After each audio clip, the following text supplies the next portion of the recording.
Hola, ¿qué tal? Bienvenidos a una emisión más de Conexiones. Nos da muchísimo gusto saludarles. Yo soy Edwin Morón y me acompaña. Hola, ¿qué tal? Mi nombre es Verónica Trujillo y también me da mucho gusto estar con ustedes. El día de hoy estaremos platicando con Rafael Mauleón Rodríguez, de ICONOS, Instituto de Investigación en Comunicación y Cultura. Estaremos platicando acerca de la labor de la transdisciplinariedad. Además, como ya es costumbre, tendremos alternativas del buen vivir, el semanario de la UIM, Origen, Tránsito y Destino, Voces y Visiones y de Comunidad en Comunidad. Quédense con nosotros, esto es Conexiones. Bienvenidos y bienvenidas.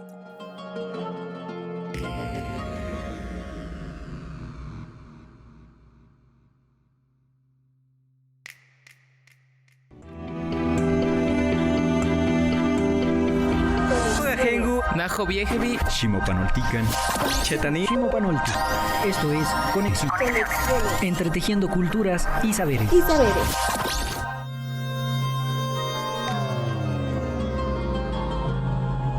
Pues como decíamos hace un momento, estaremos platicando el día de hoy sobre la transdisciplinariedad, esta condición emergente, esta condición, digamos, que se empieza a instalar poco a poco dentro del discurso de la ciencia, dentro del discurso que hace concurrir a diferentes ciencias para constituir una perspectiva diferente en la construcción del conocimiento, pero también en la construcción de nuestro estar en el mundo, en la construcción de nuestra vivencia peculiar de relación con el mundo y en las sociedades.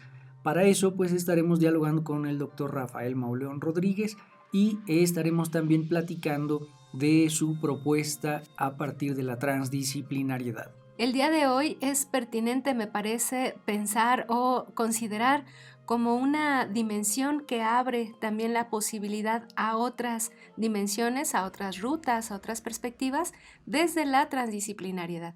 No solamente desde el abordaje conceptual o teórico, desde el conjunto de disciplinas, sino también desde un entrecruce de metodologías y sobre todo para la atención de contextos cotidianos. Entonces, en ese sentido, por supuesto que la transdisciplinariedad cobra una importancia sustancial, me parece, para todos los trabajos que podamos desarrollar hoy en día. Y es que, habría que señalar, somos seres transdisciplinarios, sin embargo, poco nos hemos dado cuenta.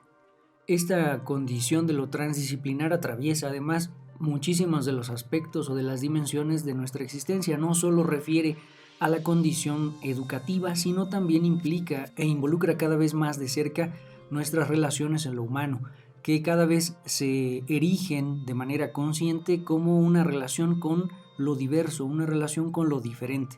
En ese sentido, interesa mucho la noción de lo trans en términos de referir a esta condición de tránsito, como lo es la propia vida. Los seres humanos nos hallamos constantemente en tránsito para tratar de asumir lo que somos y cómo existimos. Así que quédense con nosotros, esto es Conexiones. Vamos a escuchar la siguiente cápsula denominada Alternativas del Buen Vivir. Regresamos en unos segundos.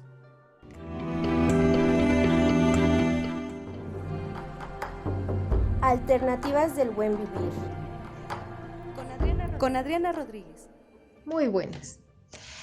Hoy quisiera comentarles y reflexionar sobre cómo fue que esas dos palabras, buen vivir, se convirtieron en alternativas, no solamente para los países en los que se reconocieron, sino a nivel mundial. Recordemos que el buen vivir llega a incluirse en la Constitución de Ecuador y de Bolivia después de que el movimiento continental y el movimiento nacional, indígena, obrero, campesino, en sus protestas, con la intelectualidad indígena y también con mestizos, ecologistas, feministas y muchos istas que se unieron a las reivindicaciones ancestrales de los pueblos originarios, del campesinado, de los afrodescendientes y de los mineros que defendían la tierra, que defendían la naturaleza, que defendían el derecho a una vida digna, libre, con aguas limpias, con comunidades sanas, estables. Empezaron a incluir en sus discursos políticos esa forma de vida que hoy en día conocemos como buen vivir. Pero para llegar a construir esa propuesta del buen vivir, pasaron muchas décadas de encuentros, de reflexiones y de investigadores, algunos de ONGs, algunos de la teología de la liberación también comprometidos, sacerdotes, gente de la pedagogía popular, universitarios, estudiantes, profesores, que empezamos a buscar y empezaron a buscar un sentido político y una reivindicación propia y que se fue encontrando en esa construcción que es el buen vivir, que se empezó a escribir, por ejemplo, en Bolivia, con el vivir bien. Se hicieron muchísimas prácticas en la selva, se recopilaron estudios sobre cómo vivían las gentes, cómo era esa forma comunitaria de vida. En Ecuador también con la educación intercultural bilingüe y seguramente en Centroamérica, en Mesoamérica, en todo el continente, mucha gente caminó ese conocimiento de cómo nos interrelacionamos desde una manera mucho más armónica, ya no solamente con la tierra, que ya es bastante, con la madre tierra, sino con los intercambios económicos, con la forma de cultivar, con la redistribución para que no hayan unos más ricos que otros, con los trabajos comunitarios para que podamos tener escuelas, puentes, y todo eso poco a poco vaya construyendo la vida armónica que reivindica el buen vivir o el vivir bien. Pues muy bien. Todo ese acumulado de esas investigaciones, de esas reivindicaciones, es el que se lleva y se incluye en los procesos constituyentes de Ecuador y de Bolivia. Y no fue fácil, hubo muchos debates. Por ejemplo, en Ecuador se reconocieron los derechos de la naturaleza y mucha gente decía, pero ¿qué es eso de que la naturaleza tenga derechos? Eso lo lograron los hermanos y las hermanas de Ecuador. En Bolivia, también con algunas dificultades o muchas, se logró hablar de la plurinacionalidad. Es decir, hay muchas diversas naciones que pueden ser reivindicadas. Y gracias a esas dos constituciones es que podemos hablar del buen vivir, vivir bien, de los derechos de la naturaleza y de los distintos buenos vivires. Ahí está el origen. Otra cosa es lo que luego en la academia o los políticos van o fueron tratando de colgarle y de ponerle al buen vivir. Pero el origen está claro y ese es el corazón de estas propuestas alternativas. Alternativas del buen vivir. Con Adriana Rodríguez. Pues ya se encuentra con nosotros Rafael Mauleón Rodríguez. Él es diseñador gráfico y maestro en artes visuales, doctor en estudios transdisciplinarios de la cultura y la comunicación y doctor en diseño con orientación en estudios urbanos.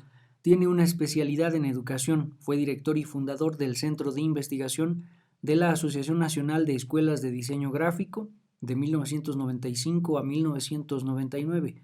En Íconos, Instituto de Investigación en Comunicación y Cultura, dirige la línea de investigación Transdisciplinariedad Sostenible y sus trabajos tratan sobre semiótica y retórica del lenguaje visual, comunicación y cultura digital, educación, técnicas de investigación cualitativas, estética, diseño y arte.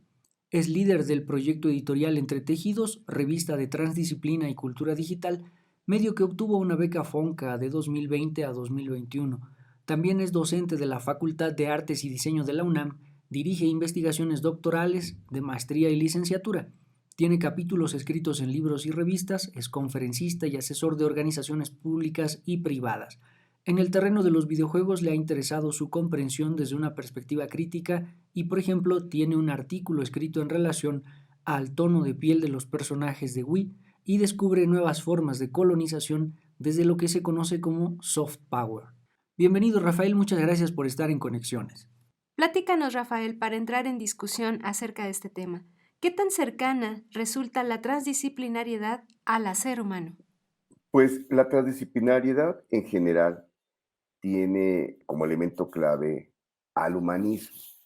Ahora, habría que señalar que el humanismo es una construcción que se da fundamentalmente y de manera reciente desde el Renacimiento. El Renacimiento fue un rescate del ser humano, el énfasis en el ser humano, alejándose de las visiones teocéntricas.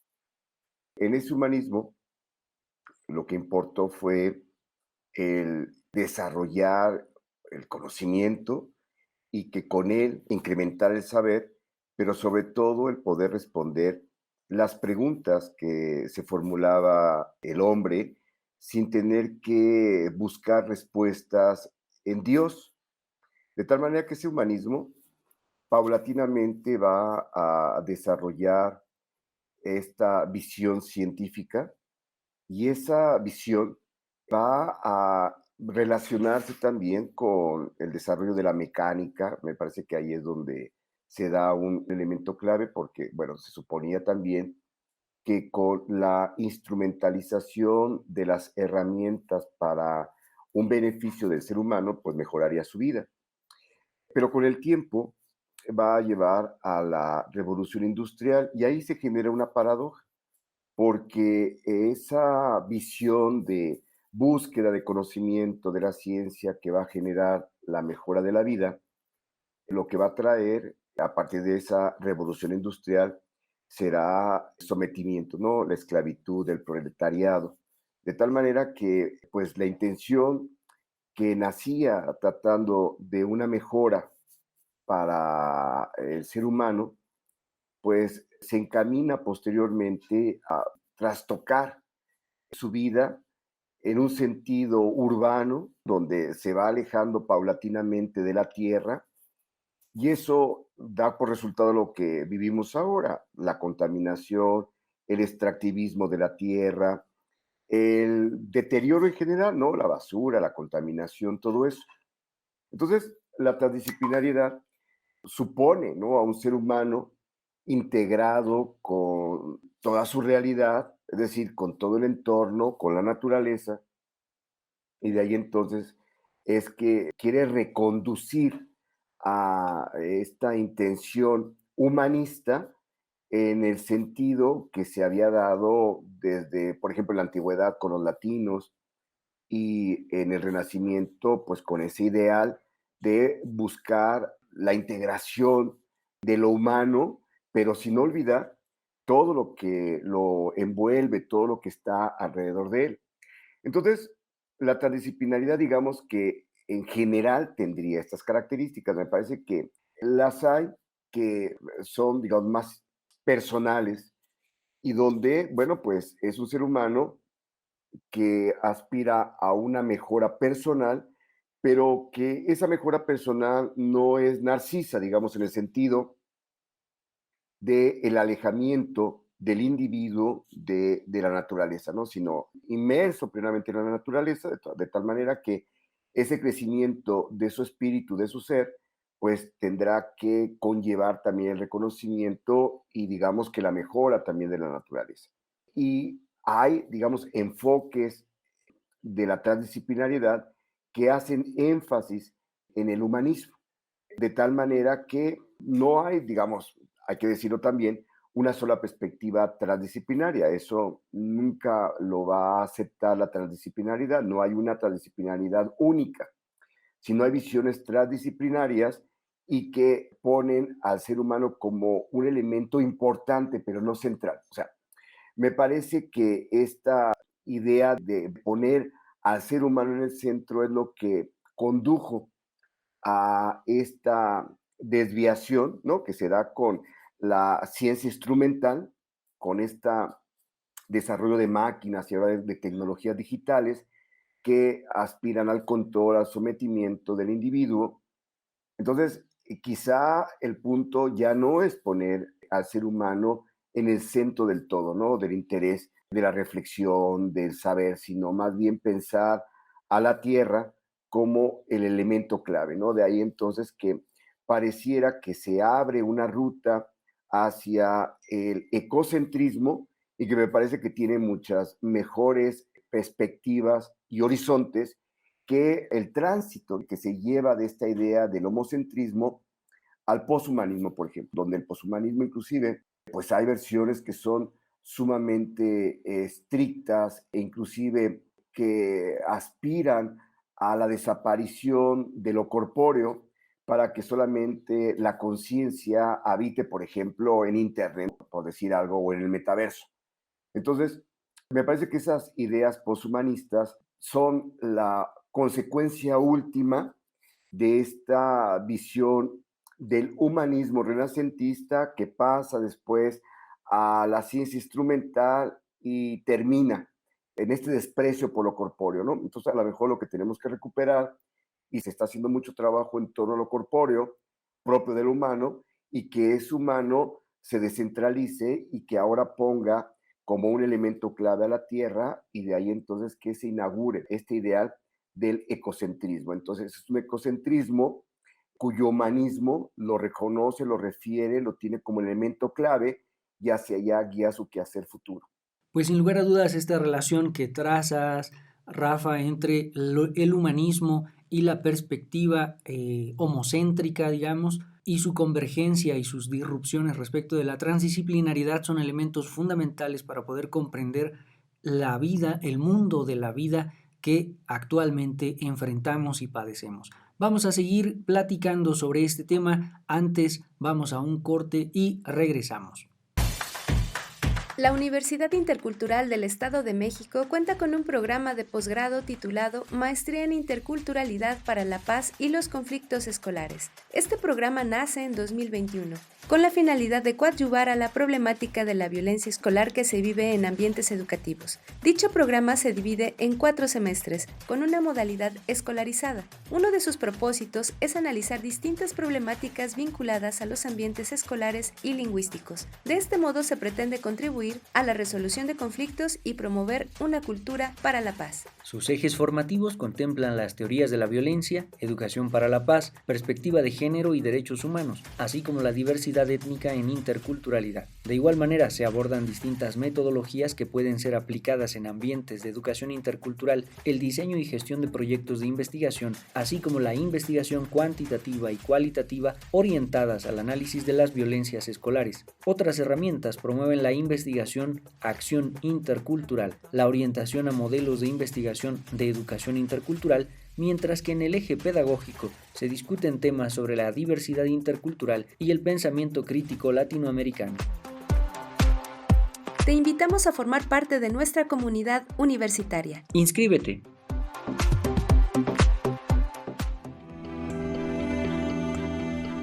Escríbenos conexiones.ci@uyem.edu.mx. Continuamos. Pónganse en contacto con Conexiones al teléfono 712-123-5963. Continuamos. La licenciatura en Arte y Diseño realiza actividades de vinculación comunitaria a partir del conocimiento de técnicas y procesos tradicionales. Actualmente, estudiantes de cuarto semestre trabajan en comunidades como Ejido La Soledad en San José del Rincón, donde se realiza bordado tradicional mazahua; en Plateros en San Felipe del Progreso, donde se trabaja joyería en plata; en Tlalpujagua, Michoacán, donde se producen artesanías de cantera y vidrio soplado. De igual manera, se realizarán visitas de reconocimiento de espacios, técnicas y procesos de producción para generar un vínculo que permita producir una obra participativa durante el siguiente semestre. Por su parte, estudiantes de sexto semestre realizan la planeación de un proyecto comunitario a partir del arte y el diseño participativo. Te invitamos a formar parte de nuestra comunidad universitaria. Inscríbete.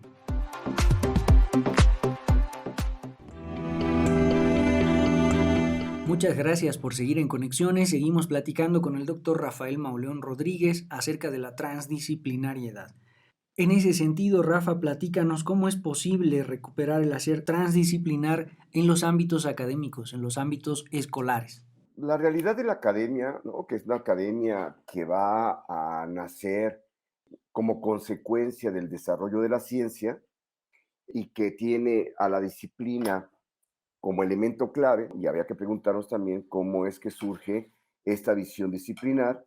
Y esta visión disciplinar pues requirió el que se pusieran grupos de investigadores de acuerdo para entender pues que así iba a encontrarse, digamos, así se iba a trabajar para el encuentro con el saber, con el conocimiento, bueno, con el conocimiento más que con el saber, ¿no? Porque el saber habría que identificarlo más cercano a los grupos no académicos, mientras que el conocimiento, pues, más bien se entiende que pertenece al orden de la academia de la investigación que se hace a partir de la disciplina y los métodos científicos. Entonces, la disciplina fragmentó y ahora hiperfragmenta. Por ejemplo, antes, en la antigüedad, la paideia formaba parte de la idea de educación, ¿no? Después, bueno, se divide de manera más reciente la pedagogía y hay, digamos, una parte que tiene que ver con la didáctica. Después, las ciencias de la educación dan cuenta de que hay un tipo especializado de educación para los infantes, para los adolescentes, para los jóvenes, para los adultos, para los viejos. Entonces, las ciencias agógicas, pues es una manera de cómo algo que estaba unido en la antigüedad, pues se fragmenta y seguramente que esto se va a seguir hiperfragmentando de tal manera que se genera la hiperespecialización. Entonces, en términos generales, no es que esté mal la hiperespecialización o la especialización. El punto es que alguien sabe mucho de algo, pero se olvida de todo lo demás. Entonces, sus respuestas siempre van a ser en torno a esa microparte que conoce y que en estos momentos donde nosotros reconocemos más bien que los problemas son complejos, es decir, que están conformadas de muchos elementos que forman parte de él, hay muchos horizontes, y lo cual implica también distintas perspectivas de abordaje, pues resulta insuficiente el poder estar estudiando o encontrando soluciones a partir de la disciplina. El ejemplo que yo podría decir es que a lo mejor me interesa poner un desarrollo en la playa y decido que yo voy a trabajar estudiando pues una parcela o peor aún, un grano de arena de la playa. Bueno, pues sí voy a decir mucho sobre cómo está constituido, qué contaminantes existen, en fin, sabré mucho de ese grano de arena, pero lo que olvido es todo lo demás que envuelve al entorno donde yo quiero instaurar ese desarrollo turístico. Entonces, la transdisciplinariedad, a diferencia inclusive de la interdisciplinariedad, que la interdisciplinariedad pues no es sino variaciones o relaciones que se dan entre las disciplinas, la transdisciplinariedad es la primera que cuestiona el desarrollo del conocimiento disciplinar. De tal manera que hay claridad de que la disciplina, aunque esté unida, pareciera ser que se van acoplando, ¿no? Las partes que puede ofrecer cada uno de los investigadores que participen en un proyecto y aunque fueran muchos investigadores, lo cual daría muchas partes y esto nos haría pensar que se da cierta completud, ¿no? Como para la comprensión del fenómeno de nuestro interés, pues no se logra porque la transdisciplinariedad también suma a este ensamblaje, digamos, que se puede dar sí en grupos de trabajo con investigadores especializados, suma el diálogo y la escucha como un elemento clave y también el acuerdo de poder proponer entre todos los investigadores un problema que sea en común a todos, que por lo tanto sea mucho más cercano a esa realidad que se manifiesta siempre en transformación, siempre en el continuum, pero además se solicita involucrar a las personas interesadas en esas problemáticas, en esos ambientes, para que también participen en la conformación de los grupos de trabajo y por lo mismo en la definición de los problemas y de cómo se van a ser abordados, de tal manera que la transdisciplinariedad rebasa, digamos, en la búsqueda de participantes para la resolución de problemas el ámbito académico. Se sale del ámbito académico para incorporar a la población en general, ¿no? A quienes quieran participar, y me parece que ese es un elemento también a considerar, de tal manera que para poder incorporar a la transdisciplinariedad dentro de la academia, pues número uno sería primero hacer notar que las fronteras disciplinares pues son una ficción, es un mito. también hacer notar que no necesariamente una persona, el investigador, va a poder definir problemas que sean de interés para las poblaciones, las cuales se relacionan con ese problema. Porque lo que yo puedo pensar que es un problema para alguien puede ser algo que no lo es, ¿no? Y de ahí entonces que se pueden generar pues falacias, tonterías, como muchas ocasiones ha pasado. Yo tengo experiencia en proyectos culturales, la gente puede suponer que es necesario algo para una población, pero en estricto esa población no piensa que sea la propuesta de un investigador o de ese proyecto del que estamos hablando de interés para ellos, de tal manera que deberíamos de eliminar también la soberbia de suponer que nosotros vamos a encontrar solamente la mejora o solos la mejora, sino que siempre tiene que ser esto conformado a partir de grupos de trabajo que pueden ser tan amplios como se quiera o como se pueda, o con un número reducido, pero digamos, esto siempre suma y abrirnos, ¿no? O sea, la universidad tiene que dejar sus espacios, ¿no? Propios de la academia y salir a la vida, ¿no? Salir a la realidad. Entonces, lo demás me parece que ya son aspectos para poder reflexionar sobre los distintos tipos de transdisciplinariedad, sus fundamentos, axiomas, etcétera, etcétera. Pero en términos generales, para mí, esos tres aspectos son vitales y los vuelvo a recuperar para presentarlo de manera sintética, ¿no? Alejarnos de la idea de las fronteras, el conformar grupos de trabajo que involucren a personas que estén fuera de la academia y que esa problemática pues trate de resolver algún problema de la vida real, es decir, que no necesariamente tenga que estar dentro de las propias fronteras de lo académico o de la institución educativa. Muchas gracias, Rafa, por esta reflexión. Me parece que dentro del ámbito, por supuesto, no solamente de la educación intercultural, sino del amplio espectro que encierra la educación en México y la educación en el mundo, pues es fundamental recuperar ese trabajo con las comunidades, con la otredad, con la alteridad. Vamos a un pequeño corte y regresamos. Origen, tránsito y destino. Por Joel Pedraza. Hola Edwin, hola Vero, muchas gracias de nuevo por el espacio. En este caso, en esta ocasión, vamos a platicar un poco a describir un poco el comportamiento migratorio de dos estados, el estado de Colima y Durango, ambos ubicados del lado oeste de la República Mexicana, Durango un poco más al norte, también empezándose a considerar como un estado de expulsión histórica hacia Estados Unidos, de migración histórica hacia Estados Unidos, y Colima que por sus cuestiones territoriales está muy relacionado con toda la región occidente de Jalisco y Michoacán, ¿no? Entonces, de entrada cabe decir que Colima, a pesar de ser un estado pequeño en cuanto a geografía y a superficie, tiene un comportamiento más o menos homogéneo de la población que vive en su entidad en un lapso de 5 años, ¿no? Subió apenas 0.9% el porcentaje de población que haya llegado de otra entidad a Colima. Igualmente, los residentes que vivían antes en esa misma entidad y que permanecen bajan solamente un 0.1%. Entonces, Colima se podría decir que es un estado que se comporta de manera muy homogénea en su condición migratoria. Sin embargo, también hay que decir que hay una alta población migrante de tránsito debido a todo el tráfico férreo que existe en la zona, por el puerto de Manzanillo inclusive. Entonces, hay mucha población flotante que hace que si bien haya poca población migrante en Colima, efectivamente sí haya mucha población que vaya de tránsito. Entonces, Colima sí es uno de los estados con una importancia fuerte en el tránsito de migrantes, principalmente centroamericanos, como en otras ocasiones lo hemos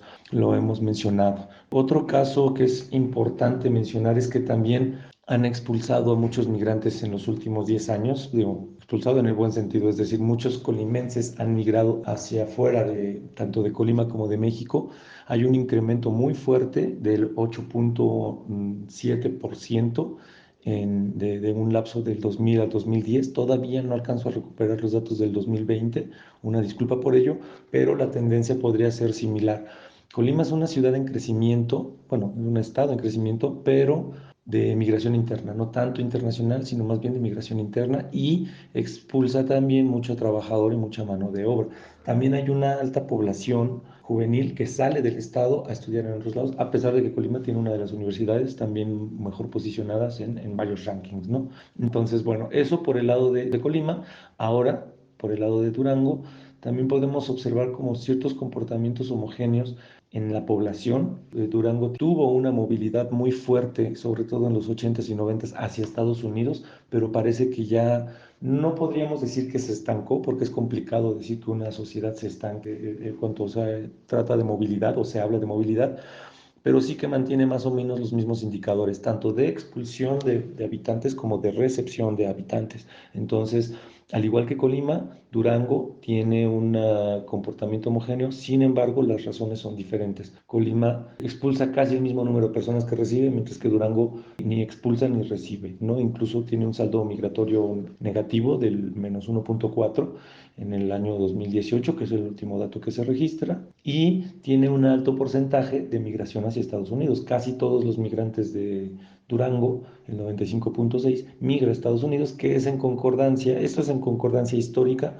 con todos los estados de la región, como lo son Michoacán, Jalisco, Guanajuato. Se puede incluso sumar como a la región histórica de migratoria de México a Estados Unidos. Eso por un lado, y también hay que recordar que Gómez Palacio, Durango, está muy cerca de todo lo que es la comarca lagunera, que colinda con Coahuila, Torreón y toda esta zona de la industria siderúrgica. Entonces también mucha gente puede ser que viva en Torreón, pero que también tenga actividades económicas en Gómez Palacio o viceversa. De ahí que su movilidad sea un poco más estática, si se le podría llamar así, en comparación a otros estados. Muchas gracias, Vero y Edwin. Espero poder seguir colaborando en siguientes cápsulas. Origen, tránsito y destino. Por Joel Pedraza. Uno de los objetivos de la licenciatura en Lengua y Cultura es la revitalización y fortalecimiento de las lenguas y culturas originarias. Por tal motivo, anualmente se realizan distintas actividades académicas y culturales, como la celebración del Día Internacional de la Lengua Materna, coloquios de investigación, concurso de deletreo, celebración del Día Internacional de los Pueblos Originarios, el Foro de Sabios, ofrenda de Día de Muertos, entre otras actividades. Todo ello para fortalecer la convivencia y generación del diálogo intercultural, establecer relaciones horizontales, universidad-comunidad y con ello trabajar sobre el apoyo mutuo. Te invitamos a formar parte de nuestra comunidad universitaria. Inscríbete.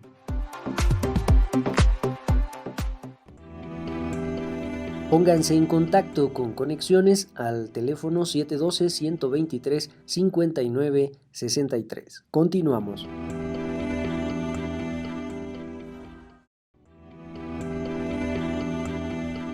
Escríbenos conexiones.ci@uyem.edu.mx.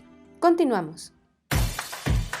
La licenciatura en Enfermería de la UIEM cuenta con el reconocimiento de CIES, así como la opinión técnico-académica de CIFRUS. Se perfila como líder en innovación y calidad académica generadora de recursos humanos en favor del cuidado integral de la salud. Mediante esto, logra competencias de docencia, administración, investigación y asistencial en egresados en un periodo de 10 semestres. En el 9º y 10º se realiza el servicio social. Su mapa curricular se constituye por 4 ejes de formación: disciplinar, sociocultural, lengua y cultura y vinculación con la comunidad. Los estudiantes pueden ser acreedores a becas, intercambios académicos, ingreso al programa de educación dual, servicio social, experiencias profesionales en campo clínico, asesoría para el ejercicio libre de la profesión y procesos dinámicos de titulación. Te invitamos a formar parte de nuestra comunidad universitaria. Inscríbete.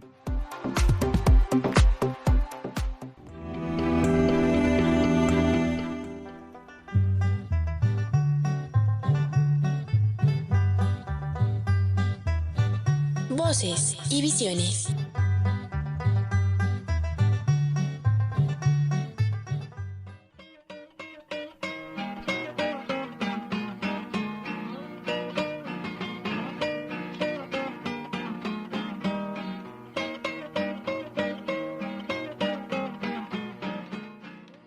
Bienvenidos una vez más a su cápsula Voces y Visiones. ¿Sabían que en el Estado de México existen 82 museos? Pues sí. Y fíjense que uno de ellos es el Museo Regional de Acambay, Antonio Ruiz Pérez, donde se exhiben puntas de flecha, buriles, artefactos de cobre, piedras talladas y joyería. Todos estos traídos de la zona arqueológica de Huamango, centro ceremonial otomí ubicado al norte del Estado de México.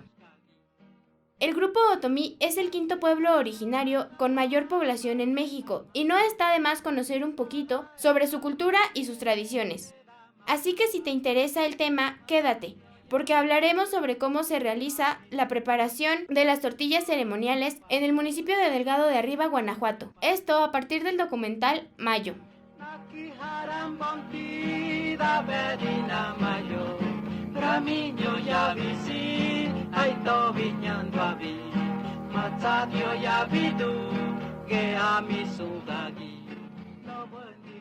Mayo es un documental del 2014, el cual tiene una duración de 10 minutos y fue dirigido por Diego Iván Andrade, mientras que la producción ejecutiva corrió por mano de Sara Hodge, del Festival Internacional de Cine de Guanajuato, y Ernesto Herrero, de la Fundación Expresión en Corto Antes de Cristo. En este audiovisual podemos seguir muy de cerca el día a día de Consuelo Venancio, quien es la protagonista de nuestra historia, pero más específicamente, el cómo se lleva a cabo la elaboración de las tortillas ceremoniales. Las tortillas se hacen como una forma de agradecimiento a San Isidro, quien es el santo patrono de la región, y se le ofrecen por las buenas cosechas, la salud, la unión familiar y la felicidad. La tradición de hacer dicho alimento ha pasado de generación en generación, pues de acuerdo con lo que se narra, la madre de cada familia escoge a una de sus hijas para seguir con dicha costumbre y heredar el molde especial que utilizaba la bisabuela. Este proceso es muy importante para nuestra protagonista, pues en el audiovisual nos cuenta que ella, al seguir con la tradición, busca conservar y difundir su cultura, lo cual es notorio incluso para los que la rodean, pues su hermana nos comparte lo orgullosa que está de nuestra protagonista, puesto que se encarga de desenterrar lo que estaba enterrado, en palabras de la misma, haciendo alusión al arduo trabajo de Consuelo para que su tradición no sea olvidada. Este documental formó parte de la selección oficial del Festival de Cine de la Imagen de los Pueblos y del Festival Cinematográfico del Istmo. Los invitamos a que puedan disfrutar de este documental que lleva por título Mayo, tanto como nosotros. Sin más por el momento, me despido. La información de esta cápsula fue obtenida de Film Latino, edomex.gov y sic.gov. Esto fue todo por el día de hoy. Los dejamos con Ramiro Ramírez interpretando El Señor de los Otomíes. Y no lo olvides, lo escuchaste en Voces y Visiones. Hasta la próxima.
Escuchaste Voces y Visiones.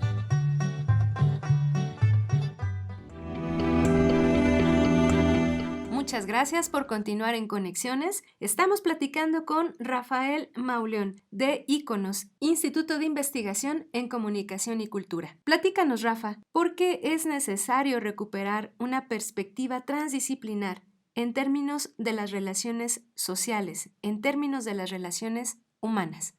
Ahí está, digamos, en la pregunta está la respuesta.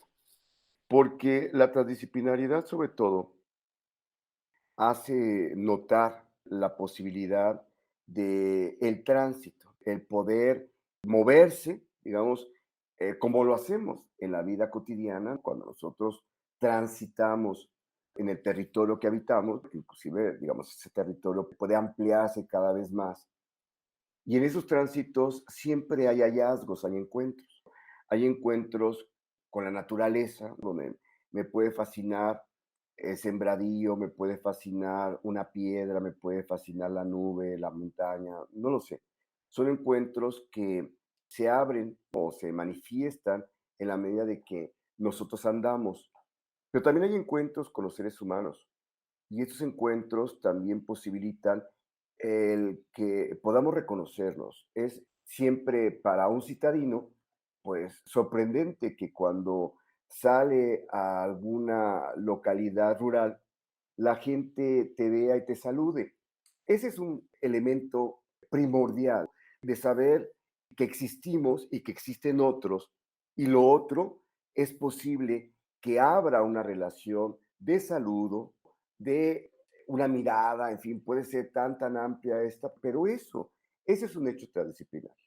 Es decir, es el transitar y reconocer esos hallazgos, lo cual significa en mí tener la posibilidad de ampliar, de ser muy sensible y muy perceptivo de todo lo que está a mi alrededor. Y eso, en principio, pues me da y me reconoce mi plena condición humana en todo cómo estoy constituido, de tal manera que eso no es un tema menor, porque, digamos, inclusive se sabe de experimentos que se hicieron y cuando se le imposibilita al ser humano el tener contacto con un entorno, caso concreto, por ejemplo, el poner a alguien en una tina, en un espacio donde haya agua a la misma temperatura nuestra y que, bueno, podamos respirar, por supuesto. Entonces, dejar a la gente ahí que esté imposibilitando la recepción de lo que se abre en un entorno, en cualquier entorno, porque eso sería, digamos, como muy constante, muy nuestro.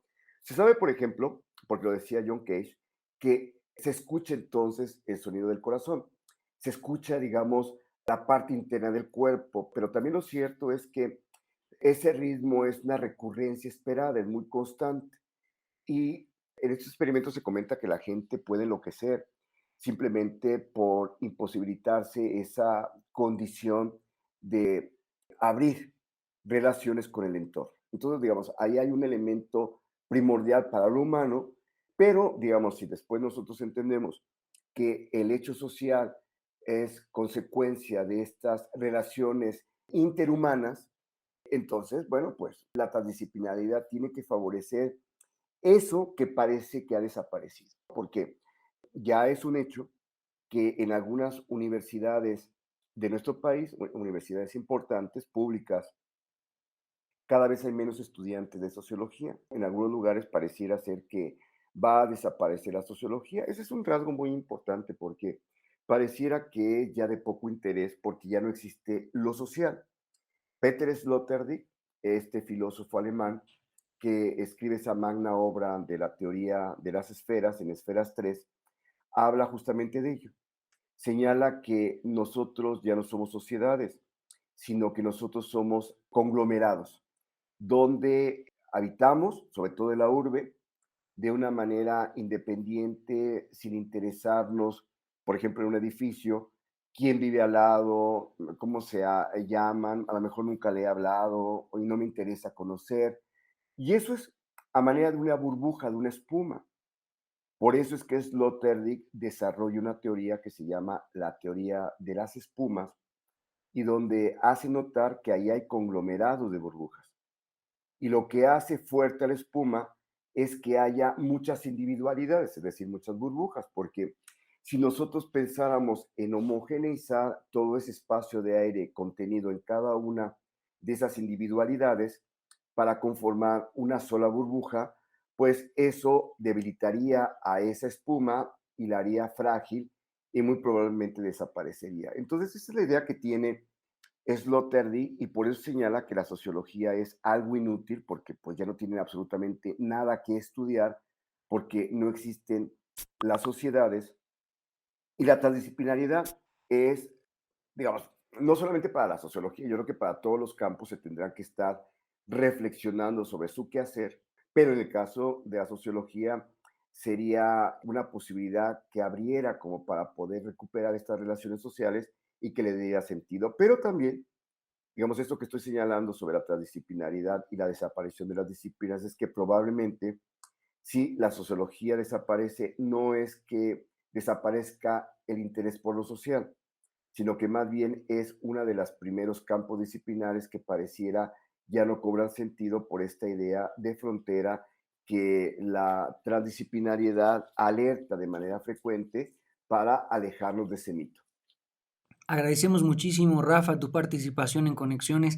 Esperamos seguir dialogando en otra ocasión respecto de estos temas. Mientras tanto, vamos a continuar con el programa de Conexiones y regresamos De comunidad en comunidad. De comunidad en comunidad. Atole agrio o Ixreme. La preparación del atole agrio dentro de las localidades de San Felipe del Progreso se hace desde hace muchos años atrás, y se colocaba en las ofrendas de Día de Muertos como un elemento característico y fundamental. El fermento de este atole es conocido como inguisapu. Todo parte de este proceso, ya que el maíz que se usa debe de ser recién cosechado, con algunos días de anticipación. Los abuelos lo llaman botro. Para su elaboración se necesita maíz rosado o bien maíz negro o azul, por lo menos 2 vasos, los cuales deben de estar bien amartajados, así como también unas piezas de limón y 1 litro de agua caliente en un recipiente necesariamente de barro, para después ser cubierto por capas de tela para mantener por más tiempo su calor, dejándolo así durante toda la noche. Para fomentar las prácticas, su preparación debe de ser en un fogón del hogar, con una olla de barro, con por lo menos 2 o 3 litros de agua. Cuando ya esté caliente, se agrega maíz amartajado y fermentado. Se baja del fogón y se recubre nuevamente con tela. Al día siguiente, se muele el maíz que ya está fermentado para convertirlo en masa y disolverlo en el mismo recipiente previamente colado, para así ponerlo a cocinar. Se endulza con piloncillo, ya que las abuelas creen que da un sabor único a la preparación. De esta manera lo describe la señora Silvia II, quien adquirió esta receta por medio de su abuela Jacoba. Pues el atole agrio se necesita el maíz negro y lo pones a remojar en agua. De ahí lo dejas 2 días con el agua y ya cuando haya pasado ese tiempo lo llevas al molino, lo mueles y la masa que sale lo cuelas como si hicieras atole de masa y lo dejas 2 días otra vez en el fogón. Bueno, antes se le ponía en el fogón para que así se agriara más, porque ese es el chiste de que se echa a perder la masa para que así sea el atole agrio. Y de ahí pues ya cuando ya esté, esos 2 días se pone como un color rosado y ya lo coces, o sea, lo pones a hervir, le echas canela, azúcar y sin canela, nada más así solo y pones un poquito de azúcar y con eso ya está el atole agrio. Con esto se da a conocer un poco más sobre los distintos métodos de preparación de atole más usados por las mujeres mazahuas. De comunidad en comunidad. De comunidad en comunidad. Semanario de la Universidad Intercultural del Estado de México.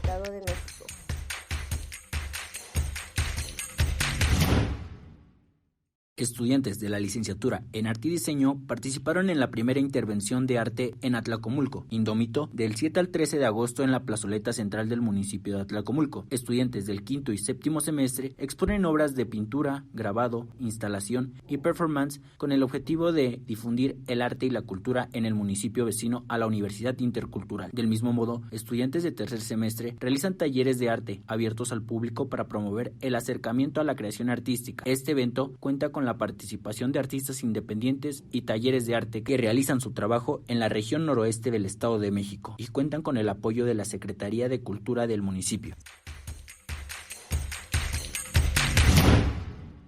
El pasado 15 de agosto del 2022, por iniciativa de los docentes Rocío Albino y Horacio Zúñiga, estudiantes de la licenciatura en Desarrollo Sustentable, junto con profesores de la misma carrera y otros docentes de la licenciatura en Comunicación Intercultural, participaron en una ceremonia en la milpa experimental que se encuentra al interior de las instalaciones de la Universidad Intercultural del Estado de México. Esta consistió en un ritual llamado florear la milpa, o cierre de milpa, para dar el agradecimiento a la Madre Tierra por buenas cosechas del año. En esta práctica se adornó el maíz con flores en forma de cruz. Después, con el copal se sahumó los límites de la milpa y se agradeció por tener elotes como alimento. Se sabe que con esta ceremonia se agradece la potencia generadora de los campos, además de señalar el tiempo en el que se propició obtener la primera cosecha sin devastar el alimento, y a su vez, con esto se busca impedir que seres malignos entren como plaga al maíz.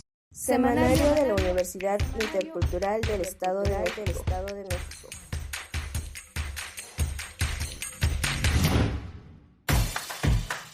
Dentro de las actividades desarrolladas por la licenciatura en Arte y Diseño se encuentran las iniciativas de exposiciones colectivas, tales como la titulada Naturaleza Textil, integrada por dos componentes.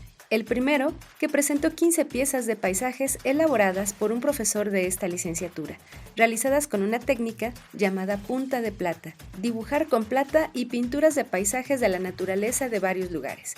Y el segundo, que mostró la obra de 10 estudiantes y una profesora con temáticas personales, mediante el uso de materias primas naturales.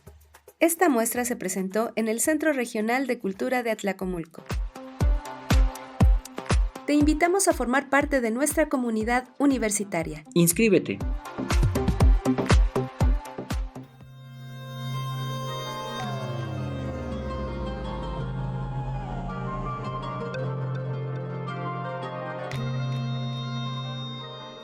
Bien, pues ya como señalábamos al inicio de este programa, la discusión de la transdisciplinariedad abarca diferentes ámbitos, no solamente el académico, el profesional, en todo caso el teórico, conceptual, sino que se entiende la transdisciplinariedad o su labor desde la actitud que podemos tomar como investigadores, como seres humanos, conviviendo desde diferentes entornos y en diferentes circunstancias.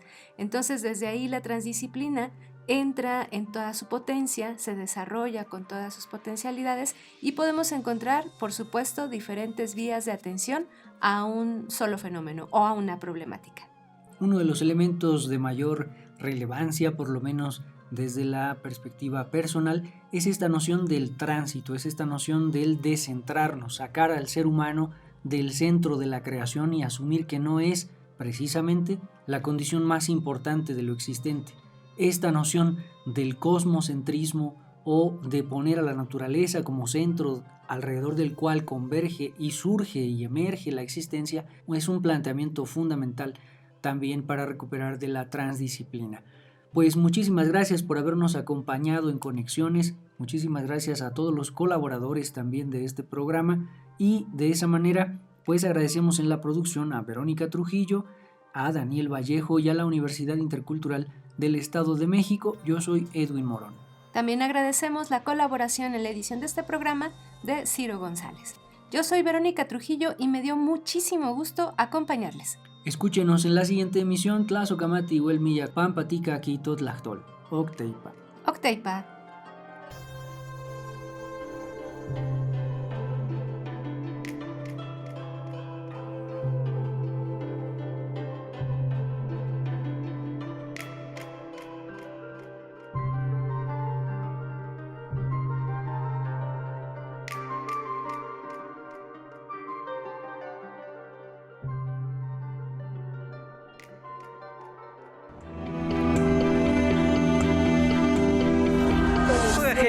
Najo Viejevi, Shimopanoltican, Chetani, Shimopanolti. Esto es Conexión. Entretejiendo culturas y saberes. Y saberes.